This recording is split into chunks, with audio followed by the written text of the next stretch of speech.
لکڑی کے ساتھ ایک سرے پہ وہ شہد والا ڈبہ باندھا اور پھر اس کو اپنے کندھے پہ رکھا، اور رکھنے کے بعد پھر وہ جس طریقے کا اس کا ہاتھ وہ انگلیاں ختم تھی اس بیماری کی وجہ سے، اس سے وہ ڈنڈا پکڑا اور پکڑ کر کے حاجی بابا صاحب کے دربار میں آیا اور آ کر کے کہنے لگا، حضرت غریب آدمی ہوں، اس موذی بیماری نے مجھے پریشان کر رکھا ہے، آپ کے لیے جو تحفہ لایا ہوں وہ شہد کا تحفہ ہے، لیکن میں قسم کھا کے کہتا ہوں، آج لوگ نفرت کرتے ہیں نا بیماری والوں سے، کوئی بھی وائرس ہو جائے نہیں جی اس کے ساتھ ہاتھ نہیں ملانا، اس کے یاد یہ ہمارے بزرگوں کی تعلیم نہیں ہے۔ جب اس بندے نے کہا کہ بابا صاحب میں یہ شہد جو لے کے آیا ہوں میں الفن کہتا ہوں، میں نے اس کے ساتھ ہاتھ نہیں لگایا، یہ گھر والوں نے اس ڈنڈے کے سوٹی کے ساتھ باندھ کے دیا اور میں کندھے پہ رکھ کے لایا ہوں، آپ اس کو قبول فرمائیں۔ اس کو ڈر یہ تھا کہ مجھے یہ بیماری جو ہے، اس بیماری کی وجہ سے شاید حضرت یہ تحفہ قبول نہ فرمائیں۔ سبحان اللہ، سبحان اللہ۔ یہ بیماری والے ہاتھ اس کو لگے ہوں گے، سبحان اس اللہ۔ لیے یہ تحفہ قبول نہ کریں، اس لیے وہ تسلیاں دے رہا تھا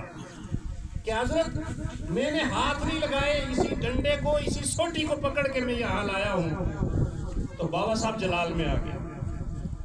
جن لوگوں نے میاں بشیر صاحب کی زیارت کی ہے وہ جانتے تھے کتنے جلالی ہیں، اور جنہوں نے بابا نظام الدین صاحب کی ہوگی وہ خود جانتے ہوں گے کہ وہ کتنے جلالی ولی تھے۔ اور جلال وہیں ہوتا ہے جہاں ایمان کی پختگی ہوتی ہے، ایمان مضبوط ہوتا ہے نا؟ اور جتنا ایمان کمزور ہوتا چلا جائے گا اتنا جلال ختم ہوتا چلا جائے گا، وہ رلہ بنتا جائے گا۔ بولیں آپ ایسا ہی ہے نا؟ آج بھی دیکھیں جو سچ کہنے والا ہے نا، آج کل کا ہمارا معاشرہ یہ ہے کہ جو بندہ جس سچ کہنے والا ہے، منہ پہ بات کرنے والا ہے، کڑوی بات کرنے والا ہے، لوگ اسے کہتے ہیں کریک ہے۔ ہاں،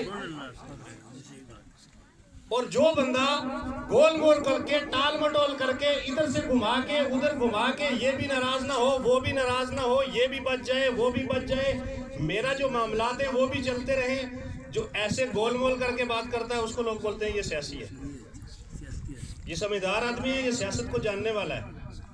اور جو ڈائریکٹ بات کرتا ہے، سیدھی بات کرتا ہے، لوگ اس کو بولتے ہیں اس کے پرزے ڈلے کرایا کیا یہ، حالانکہ ایسا نہیں ہے، اس کا ایمان مضبوط ہے اس لیے وہ سچائی بیان کر رہا ہے۔ اب وہ الگ بات ہے کہ معاشرہ قبول کرے یا نہ کرے، بہرحال یہ ایک بات ڈائریکٹ آ گئی۔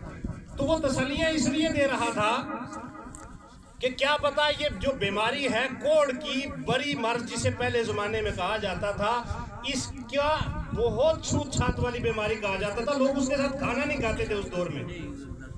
کھانا نہیں کھاتے تھے جس کو یہ بیماری ہو جائے۔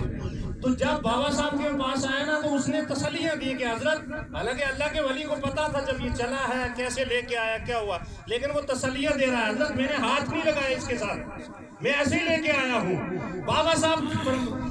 فرماتے ہیں کہ حاجی بابا صاحب کو جلال آ گیا اور کھڑے ہو گئے، کھڑے ہو کر کے فرمانے لگے کہ اگر تو لال شریف کا دربار میں پوچھ گئے ہوئے چل جا گا لنگر کی لسی دے مرچی کھا، جے میرا رب وہ کرم ہوئے ہو انشاءاللہ میرا پیر و مرشد کی نگاہ ہوئی، یا نظام کا ہاتھ سرا بھی گا یا تیرا بھی ٹھیک ہو جائے۔ سبحان اللہ، سبحان اللہ۔